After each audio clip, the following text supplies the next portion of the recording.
બધા પધારેલ મહેમાનને આજુબાજુ બેઠેલા ભાઈઓને નમ્ર વિનંતી આ બાજુ આવતા રહ્યો, ગાડલામાં તરત વ્યવસ્થિત બધા બેસી જાવ. અને મંદિરના સ્વયંસેવકો, આપણા સમિતિના સભ્યો, એમને તો કહેવાનું ખાસ ન હોય, બધા મહેમાનોને વ્યવસ્થિત બેસી જાવ બધા, એટલે આપણને આનંદ આવે. ટૂંક જ સમયમાં હવે આપણે વધુ કાંઈ વાર ન લગાડતા આજની જે પરંપરા શ્રી નકલંગ દેવકી અંબર આશ્રમ રામદેવ પીર મંદિર બોટાદ મોહન શ્રી રામદાસ માતાજી, જ્યાં વર્ષોથી હરિ ત્યાં ટુકડો ત્યાં હરિ ઢુકડો એ સૂત્રને જેને સાર્થક કર્યું છે એવી જગ્યા એટલે રામદેવ પીર મંદિરની જગ્યા, જ્યાં અનેક તહેવારો, અનેક ઉત્સવો ધામધૂમથી ઉજવવામાં આવે છે. જેમાં પછી અષાઢી બીજ હોય તોય ભલે, ભાદરવી નોમ હોય તોય ભલે, અને આજ મહાસુદ બીજ ખાસ કરી આપણે અનિલભાઈ એમના પરિવારની આજ આ બીજ છે. એકવાર એમના પરિવારને જોરદાર તાળીઓના નથી વધાવી લો મારો બાપ. કારણ કે પાળિયાદની જગ્યા હોય તોય ભલે, રામદેવ પીર મંદિર બોટાદ હોય તોય ભલે, પણ અનિલભાઈના જે પરિવારની જે સેવા, સમર્પણ, ત્યાગ એ જે રહેલું છે એ તો અદ્ભુત છે સાહેબ, એટલે શબ્દમાં વર્ણન ન કરી શકાય. મંદિરના કોઈ પણ સેવક હોય, અમારે ભગુ બાપુ ડોડિયા હોય તોય ભલે, અમારા મંદિરની સ્વયંસેવી હોય તોય ભલે, અમારા મંદિરના હરેક સેવકો છે એમની બીજ અદ્ભુતથી અદ્ભુત જ હોય છે. પણ અમારા અનિલભાઈની તો સેવા ખૂબ અદ્ભુતથી અદ્ભુત વધારે રહેલી છે. એટલે આજ રામદેવ પીર મંદિરમાં જે સંતવાણીનું આયોજન, જો કે હું તો પૂજારી છું એટલે મને કે ઘડીક સ્ટેજ સંચાલન, આમ સાહિત્ય કલાકાર છું એટલે સ્ટેજ સંચાલક ઘડીક, અને એમાં તે લાલભાઈ મારા મિત્ર કે ગોરભા ઘડીક સ્ટેજ સંચાલન તમે કરો.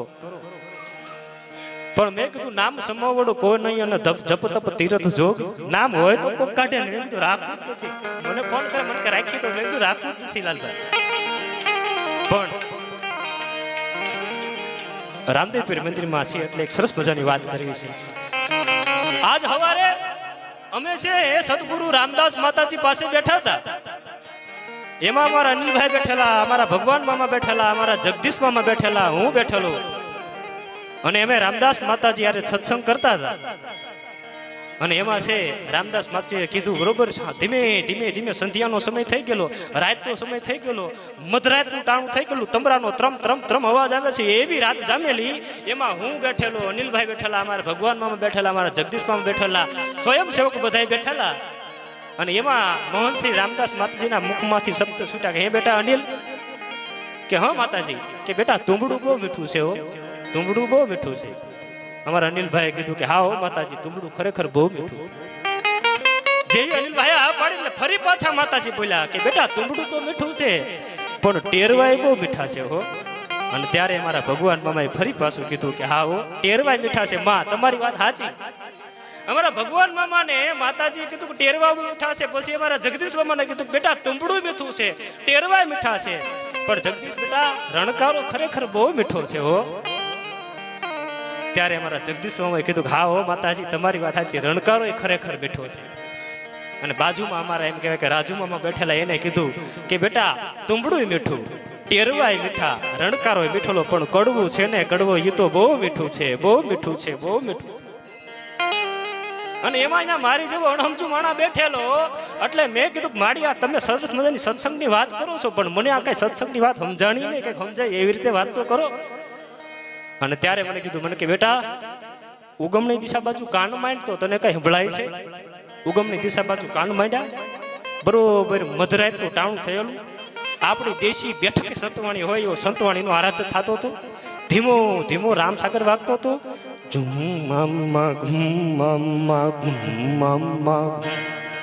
એવો ઝીણો ઝીણો રામસાગર વાગે છે. મને કે બેટા કઈ સંભળાણું? મેં કીધું હા માં રામસાગર વાગે છે. રામસાગર બેટા શેમાંથી બને? મેં કીધું મારી રામસાગર તુંબડામાંથી બને. એ રામસાગરનો જે તાર છે ને એ મીઠો છે ને, એટલે મેં કીધું બેટા તુંબડું બહુ મીઠું છે. અનિલને કીધું, અને અત્યારનું જેવું તુંબડું કહેવાય, અત્યારનું અપડેટ થયેલું તુંબડું કહેવાય. એટલે મારો બેન્જો માસ્ટર ભાઈ શ્રી મનીષભાઈ, અમારા મનીષભાઈ બેન્જો માસ્ટર, મારા સ્નેહી મિત્રને એકવાર તાળીઓના નાથથી બાપ વધાવી લ્યો. તુંબડું તો મીઠું કીધું, પણ એ પછી માતાજીએ કીધું કે ટેરવાઓ મીઠા છે. મારા ભગવાન અમાને કીધું ટેરવા એટલે સાહેબ મારે એમ કહેવાય કે તબલા ઉસ્તાદ, જેનો પરિચય આપવાનો ન હોય, જે આખા ગુજરાત ભરમાં અમારા સબીર સબીર મામા ઉસ્તાદ એમના ભત્રીજા ભાઈ શ્રી અખ્તરભાઈ મીર એમને એકવાર જોરદાર તાળીઓની નાદથી વધાવી લો. ઘરેણું કહેવાય, અમારા બોટાદ જિલ્લાનું તો ઘરેણું કહેવાય, એવા અદ્ભુતથી અદ્ભુત ઉસ્તાદ. એ તો અમને જ્યારે સંતવાણીના એમ કંઈક એક પછી એક ભજન શૂટ છે ને ત્યારે એના આંગળીના ટેરવા તમને કઈ બતાવે, એના આંગળીના ટેરવા કેવા છે. એવો તે મારો પરમ સ્નેહી મિત્ર ભાઈ શ્રી કુલદીપ પટેલ, એના પણ એમ કહેવાય કે જોરદાર ટેરવા છે, એને પણ એકવાર તાળીઓના નાદથી વધાવી લો. તુંબડું મીઠું, ટેરવા મીઠા, પણ રણકારો બહુ મીઠો. રણકારો એટલે મંજીરા. એકવાર મંજીરાને તે જોરદાર તાળીઓના નાદથી વધાવી લો. અમારા એમ કે અમે હાવ એટલે હાવ એમને મારા પપ્પા સાહિત્ય કરતા એ વખતના ખાલી ઉંમર દેખાતી નથી, બાકી પ્યોર નામ, જૂનું નામ મીંદડી, અમારા શંકરભાઈ, એમને એકવાર જોરદાર તાળીઓના નાદથી વધાવી લો. ખૂબ સરસ મજાનું સાઉન્ડ, શિવ સાઉન્ડ, એમને પણ એકવાર જોરદાર તાળીઓના નાદથી વધાવી લો, કારણ કે અદ્ભુતથી અદ્ભુત કામ રહેલું છે. અને અત્યારે જે આયકણે બેઠા એ બધા લોકો તો સાંભળી રહ્યા છે, પણ કોઈ પણ ગુજરાતમાં કોઈ પણ ખૂણે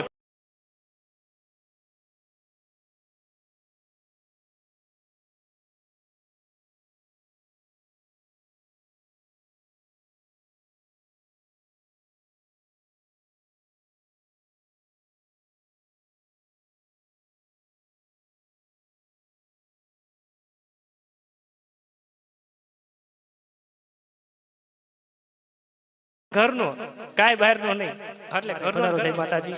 અને ખાસ અમારે હજુ એકવાર કીધું કે જેમની સેવા સમર્પણ અદ્ભુત રહેલું છે ભાઈ શ્રી અનિલભાઈ, એમના પરિવારની બીજ છે, એકવાર જોરદાર તાળીઓના નાદથી મારો બાપુલી અમને વધાવી લો. ટૂંક સમયમાં અમારા બધા કલાકાર મિત્રો છે આવી રહ્યા છે, અને રામદેવ પીર મહારાજની બીજ છે, ત્યારે એમ કહેવાય કે એક બે અલગ ધણીના રામદેવજી મહારાજને યાદ કરવા છે. અમારે આજ આખે ગુજરાત સંચાલન આપ્યું છે. આમ તો મારો વિષય ગાવાનો નથી અખ્તરભાઈ, મેં એકવાર ભજન ગાયું હતું, ભાલાવાળા મારી ભેલે રહેજો. એક દાદા મને કે ભૂદેવ, મને કે હા કાલથી તમારે ઘરે રહેજો, ગાવા આવતા નહીં. તે દૂર મેં બોલવાનું ચાલુ કર્યું, ગાવાનું થાવ બંધ જ કરી દીધું. બધા મિત્રોને વિનંતી, અને ખાસ કરીને કલાકાર મિત્રો, અમારા લાલભાઈ રાજગોર ઓર્ગેનાઇઝર, એકવાર એમને જોરદાર તાળીઓના નાદથી વધાવી લો.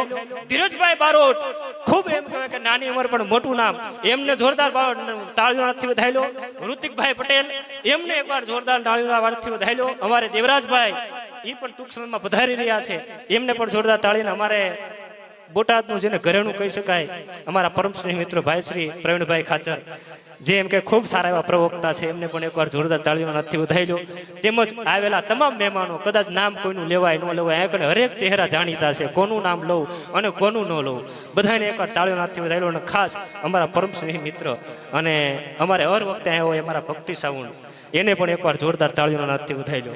હા, અમારા રકાભાઈ એમ કે બોટાદનું બીજા નંબરનું સાઉન્ડ, એટલે અમારા એમને કેમ ભૂલાય. એટલે વધુ કાંઈ વાત ન કરતા આપણે જેમની ગણપતિ વંદના તરફ જવું છે, કારણ કે વર્ણા નામાર્થ સંઘાના રસાના છંદ સામપી મંગલાના ચ કરતારો વંદે વાણી વિનાયકો અન વક્રતુંડ મહાકાર્ય સૂર્યકોટિ ક્ષમપ્રભમ નિર્વિઘ્નમ કુરુ મે દેવ કરો સર્વ કાર્ય સુસર્વદા. એક ભૂદેવના દીકરાથી, રામદેવ પીર મંદિરના પૂજારીથી આમ તો શ્લોક ને પૂજા આરતીમાં બધું બોલતો જ હોય, પણ ત્યાંથી આપણે શરૂઆત કરી છે. મેં તમને કીધું એમ પ્રવીણભાઈ કે વધારે કઈ વાત ન કરતા આપણે જેમને સાંભળવા છે, પણ એ પહેલા જે અમારો સંચાલનનો મૂળ દોરું હોય, એક બે વાણીમાં તમને એમ કહેવાય કે અમારા શૈલીના દુહાના છંદના માધ્યમથી પછી ગણપતિ વંદના તરફ આપણે જવું છે. ભાઈ શ્રી ધીરજભાઈ બારોટને સાંભળવા છે, ત્યારે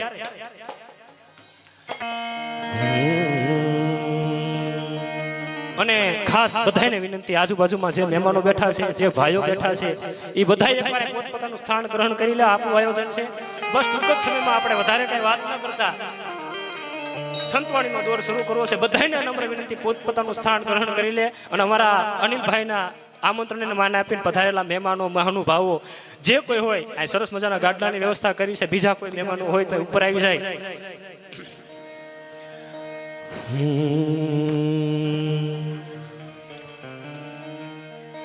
પણ ધજા દેખી ધણી સાંભળે,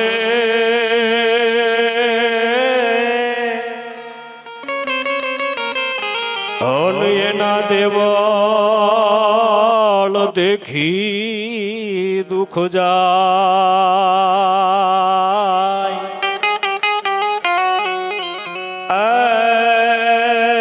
યા તો દર્શન કરતા રામા પીરના,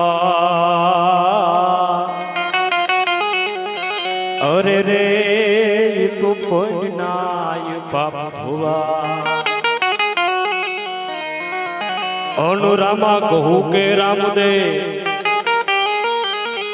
અંતન હીરા કહું કે લાલ પણ જે નરને રામો પીર ભેટિયા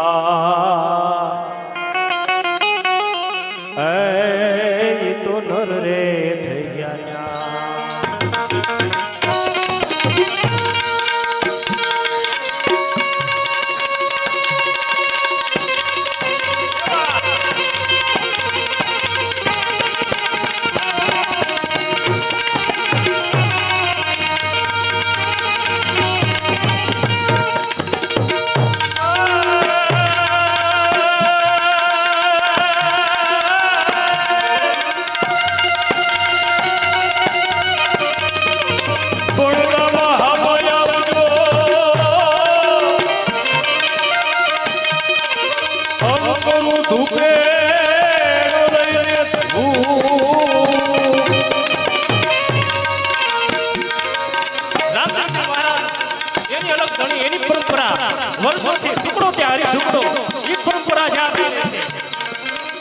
કોઈને ખેતર વાડ્યું અને કોઈને ગામને ગરા કોઈ આકાશી રૂથી ઉતરે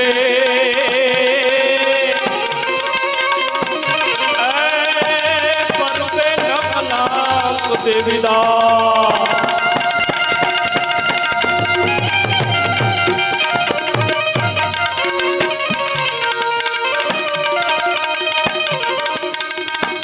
કેમ કરું હું પ્રાર્થના જાણું નહીં સુને પણ તું તારા હાથમાં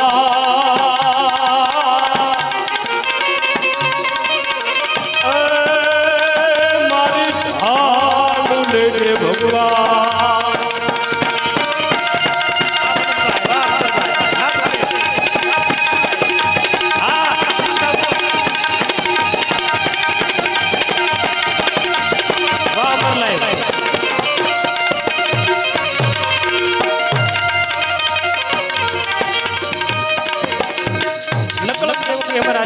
રામદેવજી મહારાજ પણ એની બાજુમાં જ્યારે અમારો શિવાજી કારેશ્વર મહાદેવ બેઠો છે અને એ કારેશ્વર મહાદેવને જ્યારે યાદ કરવું ઉસ્તાદ ત્યારે કરું તુંડ કટંગ કર ખાગ ખટંગ કર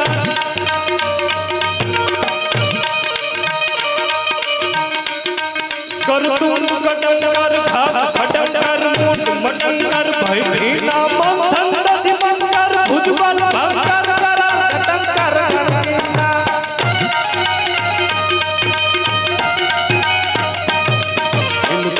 કટંગ કર નટંગ કર ડાચટંગ કર ધણનાટી હર શિવ શંકર ડાક ડણંગ કર ધોમ ધણંગ કર ધણનાટી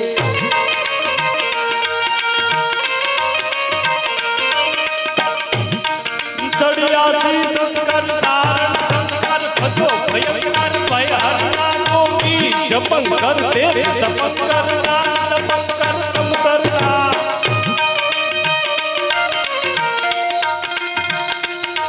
અર્પે અભયંકર રુદ્રયંકર જાત જયંકર ધણનાટી નમ હર શિવ શંકર ડાક ડણંકર ધોમ ધણંકર ધણનાટી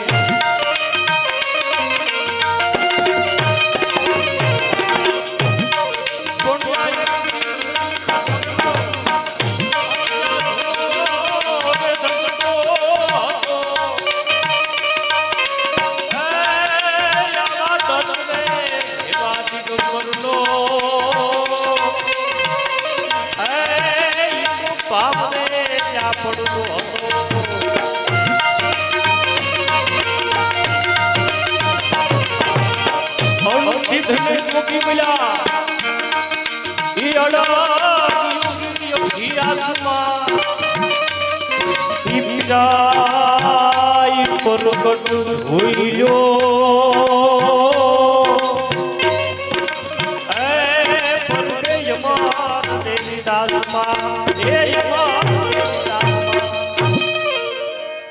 પરગટ જોઈ લો પરબે અમર દેવીદાસમાં એ અમારી પરંપરા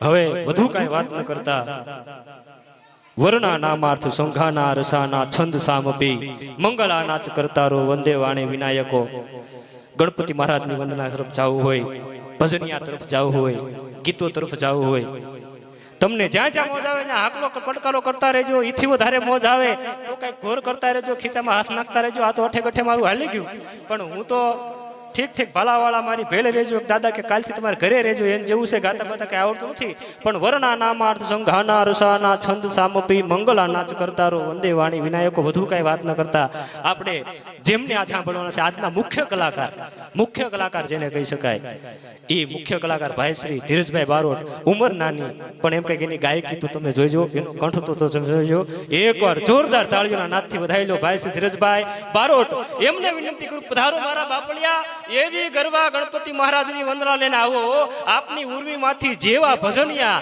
ગીતો પ્રગટ થાય એવા અલખ ધણીના આરાધનમાં ભગવતીના એમ કે આરાધન લઈ અને પધારે ભાઈ શ્રી ધીરજભાઈ બારોટ ફરીવાર એકવાર જોરદાર તાળીઓના નાદથી વધાઈ લો ધીરજભાઈ બારોટ હું ઉભો થવી પહેલા મને એકવાર તાળીઓથી વધાઈ લો જય રામાપીર